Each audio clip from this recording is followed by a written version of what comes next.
کہ یہ وہ مہینہ ہے جس میں حضور نبی کریم صلی اللہ علیہ وسلم کے پیارے صحابی، پیارے غلام، محسوس سارے غلام پیارے ہیں، لیکن بالخصوص جن کا ذکر میں آج کر رہا ہوں وہ حضرت خلیفۃ المسلمین ابو بکر صدیق رضی اللہ تعالی عنہ۔ آپ کا یوم وصال 22 جمادی الاخر یعنی اس مہینے کی چاند کی 22 تاریخ کو آپ کا یوم وصال ہے، یعنی وفات کا دن ہے، رخصت ہونے کا دن ہے۔ اس حوالے سے یہ چند جمعے آپ کے فضائل و مناقب، آپ کے محامد بیان کیے جائیں گے۔ اللہ ہم سب کو یہ فضائل و مناقب سن کر، چند سبق آموز باتیں سن کر عمل کی توفیق عطا فرمائے۔ قرآن کریم فرقان حمید 24ویں پارے کی پہلی آیت کریمہ تلاوت کرنے کے شرف حاصل ہوا۔ اللہ ارشاد فرماتے ہیں والذی جاء بالصدق وصدق بہ اولئک هم المتقون، اور جو ذات سچ لے کر آئی اور جس نے اس سچ کی تصدیق کر دی، فرمایا یہی لوگ ڈر والے، تقوی والے، پرہیزگار، متقی۔ اس آیت کریمہ کی تفسیر کرنے والی ذات کوئی چھوٹی سی ذات نہیں، حضرت علی کرم اللہ وجہ کریم کی ذات مبارکہ ہے۔ آپ کا فرمان ہے کہ سچ لے کر آنے سے مراد ذات مصطفیٰ صلی اللہ علیہ وسلم ہے، اور اس سچ کی تصدیق کرنے والی ذات ذات صدیق اکبر رضی اللہ عنہ۔ کوشش کریں گے قرآن و حدیث کی روشنی میں شان صدیق اکبر رضی اللہ تعالیٰ عنہ بیان ہوتی چلے جائے، ایمان تازہ ہوتا چلے جائے۔ حضور نبی کریم صلی اللہ علیہ وسلم کی یہ جو صحابی ہیں جن کا نام ابو بکر صدیق رضی اللہ تعالیٰ عنہ ہے، جن کا اصل نام بہت کم لوگ بیان کرتے ہیں اور بہت کم لوگ جانتے ہیں، بہت کم علماء کرام اس کو بیان کرتے ہیں۔ آپ کا اصل نام عبداللہ ہے۔ عبداللہ کا مطلب ہوتا ہے اللہ کا بندہ۔ آپ کا اصل نام عبداللہ ہے، لیکن حضور کی زبان سے نکل گیا ابو بکر صدیق رضی اللہ تعالیٰ۔ قیامت تک لوگ صدیق اکبر ہی کہتے ہیں۔ حضرت ابو ہریرہ رضی اللہ تعالیٰ عنہ کا نام کوئی نہیں جانتا، بات ضمن آ گئی، سمجھانے کے لیے اس کا نام۔ حضرت ابو ہریرہ کا اصل نام ہے عمر بن ہشام یا عمرو بن ہشام۔ حضور کی زبان سے ایسے نکلا کہ آپ بلیوں کو کھلا رہے تھے، بلیوں کا شوق تھا بلیاں پالنے کا، تو حضور نبی کریم صلی اللہ علیہ وسلم کا گزر مبارک ہوا تو فرمایا ابو ہریرہ بلیوں کا باپ، بلیوں کا باپ۔ میرے آقا کی زبان سے جب سے ابو ہریرہ نکلا ہے پوری حدیثیں اٹھا کے دیکھ لیں، ہر جگہ قال ابو ہریرہ، قال ابو ہریرہ، ہر جگہ ابو ہریرہ رضی اللہ عنہ کا نام ہے۔ تو اسی طرح ابو جہل کا اصل نام عمر بن ہشام ہے۔ عمر بن ہشام ابو جہل کا نام ہے۔ ابو جہل کس نے کہہ دیا؟ یا ابو جہل حضور نبی کریم صلی اللہ علیہ وسلم وہ حکم سمجھا جاتا تھا اور حکیم الغنات سمجھا جاتا تھا، پڑھا لکھا سمجھا جاتا، سیانا سمجھا جاتا تھا، لیکن حضور صلی اللہ علیہ وسلم کی نبوت کو نہیں سمجھ سکا۔ میرے آقا نے فرمایا تجھ سے بڑا جاہل ہو ہی نہیں سکتا، جہالت کا باپ ہے ابو جہل، جہالت کا بیو، جہالت کا باپ۔ یہ کس نے کہہ دی؟ جناب رحمت للعالمین آقا، نام اصلی لوگ بھول گئے، ابو جہل ہی لکھتے، کتابیں بھری۔ تو عرض کرنے کا مقصد ہے کہ حضرت صدیق اکبر رضی اللہ تعالیٰ عنہ کو اصل نام عبداللہ ہے، کنیت آپ ابو بکر ہے، بکر کا باپ۔ آپ کے بیٹے کا نام ہے محمد بن بکر، تو آپ کی کنیت پڑ گئی بکر کا باپ ابو بکر۔ اور آپ کا لقب کیا ہے؟ دو لقب ہے، بڑے مشہور لقب ہے۔ ایک لقب ہے صدیق اکبر رضی اللہ تعالیٰ، دوسرا لقب ہے عتیق، جس کا معنی ہے آزاد۔ اب آپ کو دونوں کی وجہ تسمیہ بتانی ہے۔ صدیق اکبر آپ کو کیوں کہا گیا اور تسمیہ وجہ کیا بنی؟ صدیق اس لیے کہا گیا کہ جب واقعہ معراج پیش آیا، حضور نبی کریم صلی اللہ علیہ وسلم معراج سے تشریف لائے تو آپ نے سارا واقعہ معراج پیش کیا، لوگوں کو سنایا کہ میں اس طرح جنت و دوزخ کی سیر کر کے آیا ہوں، ملاحظہ کر کے آیا ہوں، محلات دیکھ کر آیا ہوں، حور و غلمان سے ملاقات کر کے آیا ہوں، فلاں فلاں میں نے ملاحظہ کیا، مسجد اقصی راتوں رات ہو کے آیا ہوں۔ جن کا ایمان پکا تھا، پختہ تھا، انہوں نے کہا آمنا و صدقنا یا رسول اللہ صلی اللہ علیہ وسلم، آپ نے سچ فرمایا، ہمارے ماں باپ آپ کو قربان، آپ کو بھی جھوٹ بول ہی نہیں سکتے۔ اور جن کا ایمان کچا تھا وہ ڈاواں ڈول ہو گئے کہ ایک بندہ راتوں رات کیسے ہو کے آ گیا ہے۔ تو اس کی تفصیل انشاءاللہ رجب میں اس کریں گے، معراج کے مہینے میں۔ تو یہ بات ابو جہل کے کان میں پہنچی، یہ تو بات عقل میں آنے والی نہیں ہے، وہ دعویٰ کرنے والی مصطفیٰ صلی اللہ علیہ وسلم کی ذات ہے بظاہر نظر آ رہی۔ وہ دوڑتا ہوا دروازے صدیق اکبر پہ پہنچا جن کا ابھی نام عبداللہ تھا۔ اس نے کہا کہ عبداللہ دیکھ، تیرا یار دعویٰ کر رہا ہے کہ میں راتوں رات مسجد اقصی گیا، فلاں جنت میں فلاں محلات دیکھے، دوزخ کا ملاحظہ کیا، حور و غلمان سے ملاقات کی، یہ لے کے آیا، وہاں سے تحفے لے کے آیا۔ کیا یہ بات تسلیم کرنے والی ہے؟ پہلے تو اس نے حضور کا نام ہی نہیں لیا، یار کہہ کے پکارا۔ تو آپ نے سمجھا یار تو اور بھی ہیں، تو آپ نے فرمایا یہ بات ماننے والی نہیں۔ وہ سمجھ گیا کہ اب میری بات مانگی، ابو بکر بھی سمجھ گیا، یعنی عبداللہ بھی سمجھ گیا کہ یہ بات تسلیم کرنے والی نہیں ہے۔ جب حضرت صدیق اکبر رضی اللہ عنہ نے پوچھا کہ یہ بات کس نے کہی ہے، یہ دعویٰ کس نے کیا ہے، تو ابو جہل کہنے لگے یہ دعویٰ کرنے والا تیرا یار محمد مصطفیٰ صلی اللہ علیہ وسلم۔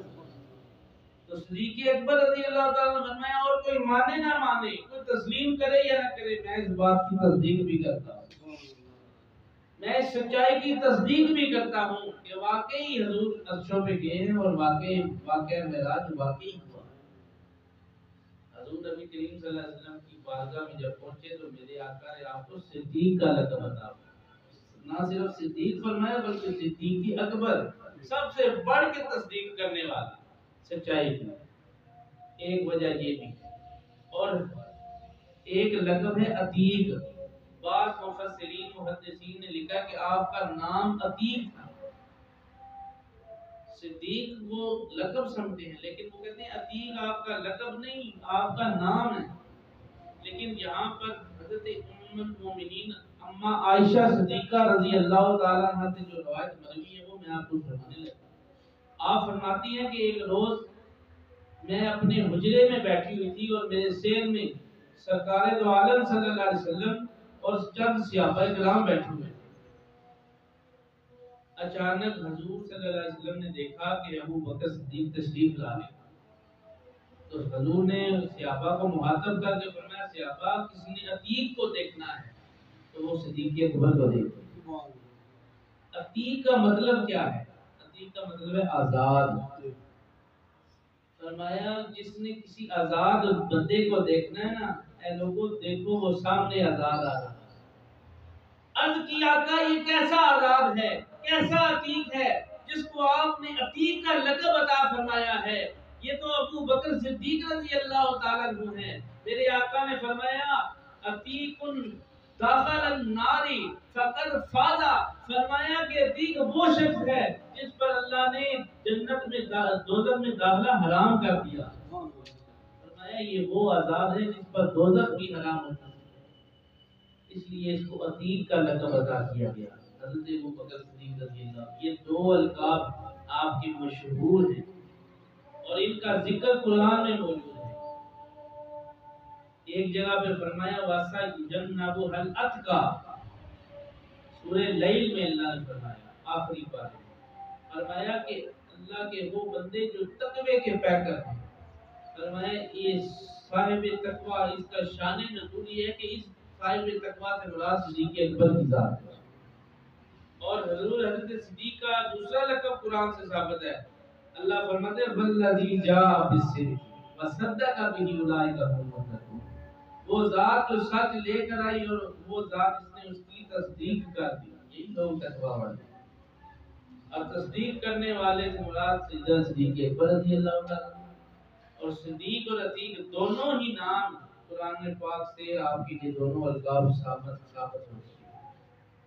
اب میں عرض کر رہا ہوں کہ ابتدائی حال زمانہ جاہلیت جب ابھی آپ نے اسلام قبول نہیں کیا، آپ کی وہ شخصیت ہے کہ جس وقت آپ پیدا ہوئے اس وقت عام الفیل کا وقت گزر چکا تھا، اور 2.5 سال بعد عام الفیل کے 2.5 سال بعد صدیق اکبر پیدا ہوئے، یعنی حضور نبی کریم صلی اللہ علیہ وسلم کی ولادت کے 2.5 سال بعد صدیق اکبر کی ولادت ہوئی رضی اللہ تعالیٰ عنہ۔ اور آپ جن حالات میں پیدا ہوئے، لوگ بتوں کی پوجا کیا کرتے تھے، گھر میں بت رکھے ہوئے تھے اور خود بت بنایا بھی کرتے تھے۔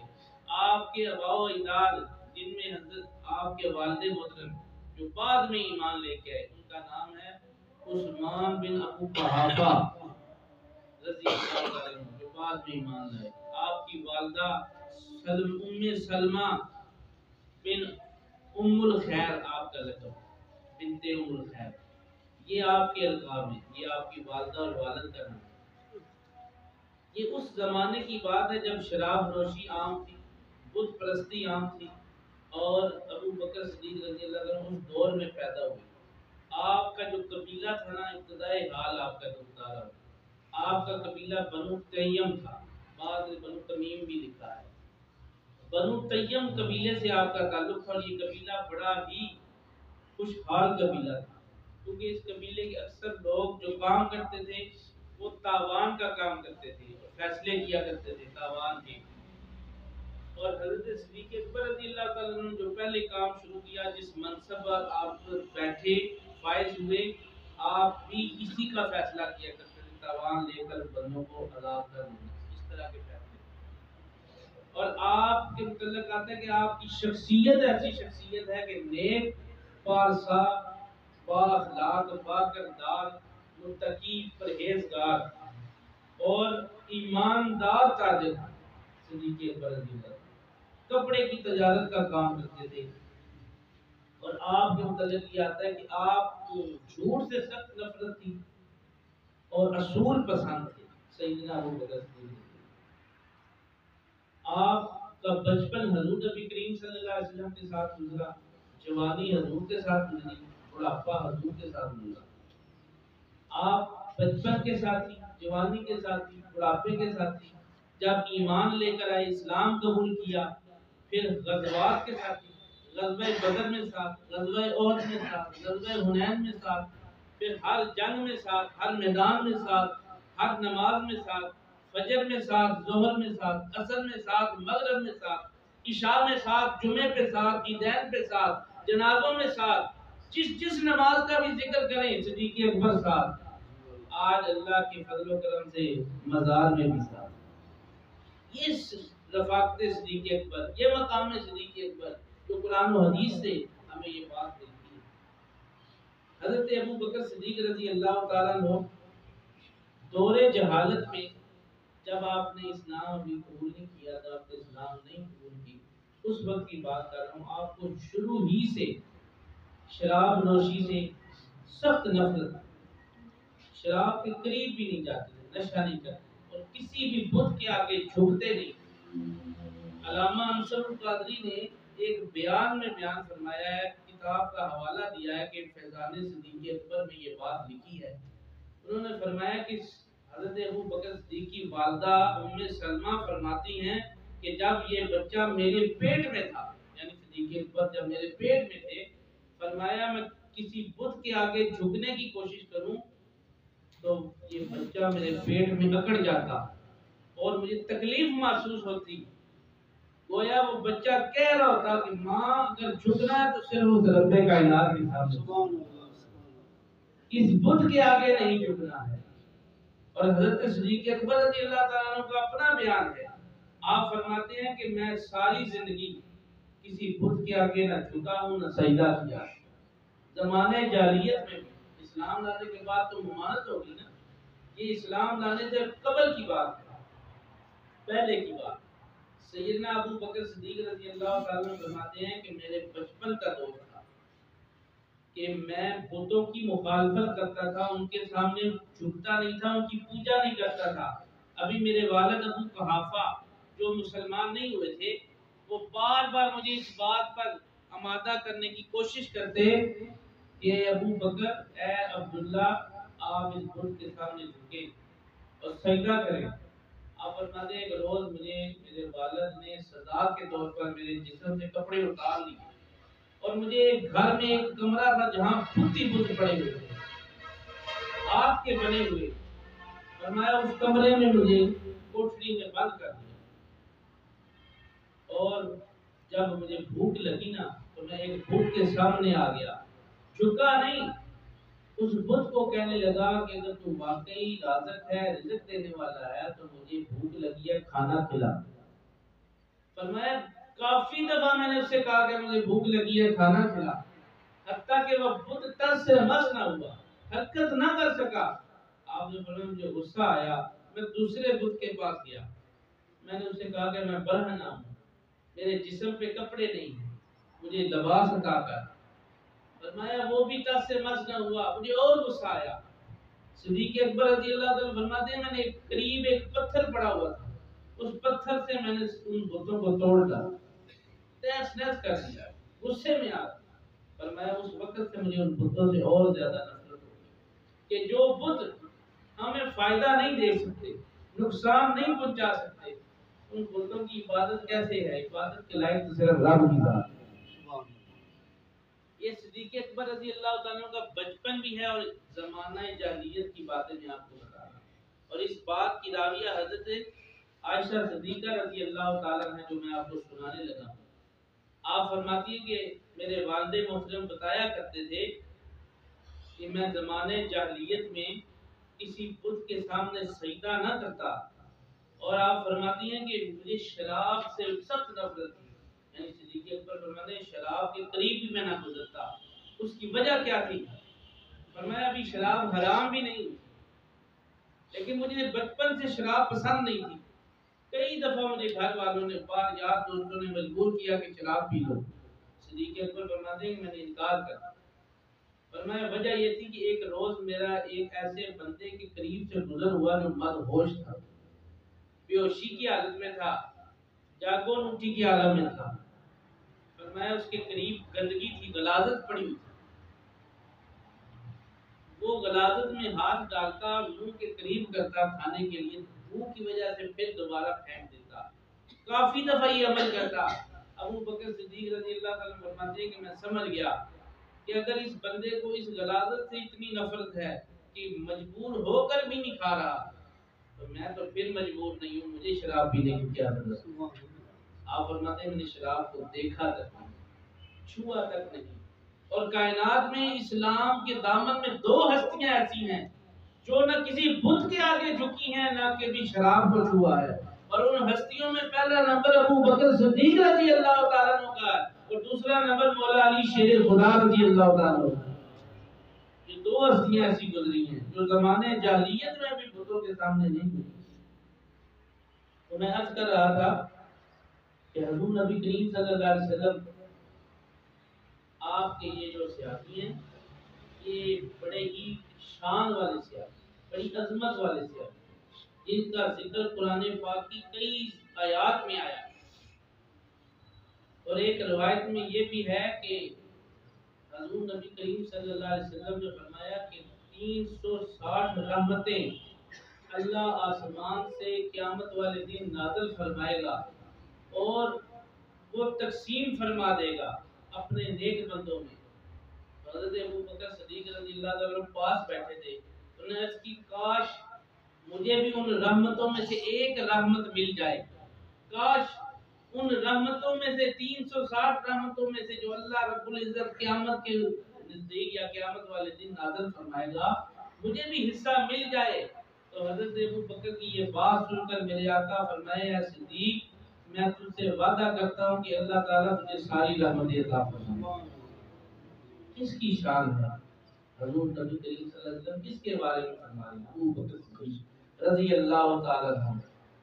اور آپ کے بارے میں آتا ہے آپ ملک شام تجارت کے لیے گئے، آپ تاجر تھے، میں نے شروع میں عرض کیا کہ آپ مالی تجارت لے کر ادھر دوسرے ملکوں میں جایا کرتے ہیں۔ وہاں پر ملک شام میں آپ نے خواب دیکھا، اس خواب میں آپ نے دیکھا کہ آسمان کا چاند ہے جو مکے میں نازل ہوا ہے، اور مکے کے کئی گھروں میں، بعض روایت میں آتا ہے کہ آپ نے فرمایا کہ مکے کے سارے گھروں میں وہ تھوڑا تھوڑا باری باری تھوڑا تھوڑا وقت دے کر پھرتا رہا، گھومتا رہا، علیحدہ جا کے۔ فرمایا پھر آخر کار وہ چاند واپس چلا گیا۔ صبح ہوئی تو میں نے ایک خواب کی تعبیر بتانے والے سے، ایک عالم سے اس خواب کی تعبیر پوچھی ملک شام میں، جس کا نام بحیرہ غاب تھا۔ میں نے پوچھا کہ بتا میرے خواب کی تعبیر کیا ہے، تو اس نے بتایا اے ابو بکر تیرے خواب کی تعبیر یہ ہے کہ اللہ کا ایک ایسا پیغمبر ہے جو مبعوث ہو چکا ہے، اور وہ ان قریب اعلان نبوت فرمائے گا اور تو اس کا وزیر بنے گا۔ یہ تیرے خواب کی تعبیر ہے۔ اور دوسری روایت میں آپ فرماتے ہیں کہ میں ملک یمن میں گیا تجارت کی غرض سے۔ فرمایا یمن میں جب پہنچا تو یمن کا ایک عالم، عمر رسیدہ عالم جس کی عمر زیادہ تھی، وہ میرے چہرے کی طرف دیکھ رہا تھا، مجھے جانتا نہیں تھا، نہ میں اسے جانتا تھا۔ آخری روایت پیش کر کے ختم کرتے ہیں۔ مجھے جانتا نہیں، وہ مجھے دیکھتا رہا، کہنے لگا کہ تیرا نام عبداللہ ہے؟ آپ نے فرمایا ہاں۔ اس نے کہا کہ تیرا تعلق بنو تمیم سے ہے یا بنو تیم سے ہے، تو تیمی ہے؟ آپ نے فرمایا ہاں میرا قبیلہ بنو تیمی ہے۔ اس نے پھر سوال کیا کہ تیرے پیٹ پہ ایک تل ہے، کیا وہ تو مجھے دکھا سکتا ہے؟ آپ نے فرمایا دیکھ لے۔ آپ نے اپنی قمیض مبارک اٹھائی تو وہ تل نظر آ گیا۔ اس نے کہا کہ تیری ران پر بھی ایک تل ہے؟ آپ نے فرمایا ہاں۔ حتیٰ کہ اس نے کہا کہ تو بنو قریش کے ساتھ تیرا خاندان تعلق رکھتا ہے؟ آپ نے فرمایا ہاں۔ اس بوڑھے عالم نے کہا کہ اے عبداللہ میں سمجھ گیا ہوں کہ اللہ تعالیٰ تجھے ایک وقت ایسا آئے گا کہ اپنے آخر الزمان پیغمبر کا وزیر بنائے گا۔ میں نے تورات میں پڑھ رکھا ہے، وہ کہتا ہے میں نے ساری آسمانی کتابوں کا عالم بھی ہوں اور حافظ بھی ہوں۔ میں نے ان کتابوں میں پڑھ رکھا کہ آخر الزمان پیغمبر کا جو خلیفہ بنے گا، جو نائب بنے گا، اس کا نام عبداللہ ہوگا، لقب صدیق کا پائے گا، کنیت ابو بکر والی پائے گا، اور بنو قریش سے اس کا تعلق ہوگا اور قبیلہ اس کا بنو تمیم ہوگا۔ یہ ساری باتیں اس نے صدیق اکبر کو پہلے ہی بتا دی۔ اب صدیق اکبر رضی اللہ تعالیٰ عنہ حضور کی بارگاہ میں پہنچے، اتنی دیر میں حضور نے اعلان نبوت فرما دیا تھا، اور حضرت ابو بکر صدیق رضی اللہ تعالیٰ عنہ نے کوئی دلیل نہیں طلب کی، جاتے ساتھ کلمہ پڑھا اور مسلمان ہو گئے۔ اور آزاد مردوں میں سب سے پہلے ایمان لانے والے شخص سیدنا صدیق اکبر رضی اللہ تعالیٰ عنہ۔ مختلف روایات ہیں آپ کے ایمان لانے کی، میں مختصر آپ کو دو روایتیں بیان کہ سیدنا صدیق اکبر جب اسلام لے کر آئے، پھر آپ کو جو مقام و مرتبہ ملا کہ آپ جیسا صحابی کی اور نظر ہی نہیں آتا۔ جس طرح نبیوں میں یوسف علیہ السلام کو یہ مقام حاصل ہے کہ باپ نبی، دادا نبی، خود نبی، بیٹا نبی، اسی طرح حضرت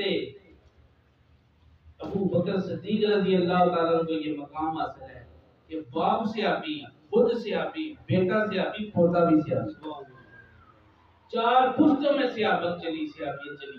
پھر آپ کی ازواج بھی صحابیات، پھر آپ کی بیٹیاں بھی صحابیات۔ یہ آپ کو اعزاز حاصل ہے سیدنا صدیق اکبر رضی اللہ تعالیٰ۔ انشاءاللہ باقی زندگی رہی صحت رہی، اگلے جمعے پر آپ کی زندگی کے حال و احوال بیان کریں گے۔ کوشش کیا کریں کہ ذکر صدیق اکبر سننے کے لیے، خدا رسول کا ذکر سننے کے لیے وقت نکالا کریں۔ زندگی کبھی وقت نہیں دیتی، بندہ مصروف رہتا ہے، ہر بندہ مصروف ہے، پر رب کا قرآن کہتا ہے وَذَرُ الْبَيْعَ، لین دین چھوڑ دے جمعے والے دن، خرید و فروخت چھوڑ اور رب کی بارگاہ میں آ جا۔ فَإِذَا نُودِيَ لِلصَّلَاةِ مِن يَوْمِ الْجُمْعَةِ فَاسْعَوْا إِلَىٰ ذِكْرِ اللَّهِ وَذَرُوا الْبَيْعَ ذَلِكُمْ خَيْرٌ لَكُمْ إِن كُنتُمْ تَعْلَمُونَ۔ فرمایا لین دین چھوڑ کر، کاروبار چھوڑ کر، ہر چیز چھوڑ دے۔ رب کہتا ہے ساری چیزوں کا میں ذمہ ہوں، میں ذمہ داری اٹھاتا ہوں، تجھے رزق کی پریشانی نہیں۔ فرمایا تو بعد میں رزق کمانے نکل میں تیری روزی میں برکت عطا کروں. تو روزی کا سلسلہ جمعے والے دن تھوڑا سا منقطع کر کے 12 سوا 12 مسجد میں آ جائیں. 1 بجے جماعت کھڑی ہو جائے. آپ 1 گھنٹہ رب کی یاد کے لیے نکال لیں. رب آپ کے فائدے میں پتہ نہیں کتنے آپ کے عمل نامے میں نیکیاں لکھ دے گا. اللہ تعالیٰ مجھے اور آپ کو عمل کی توفیق عطا فرمائے. تو آپ کی دعوا یعنی الحمدللہ رب العالمین سنتے ہیں.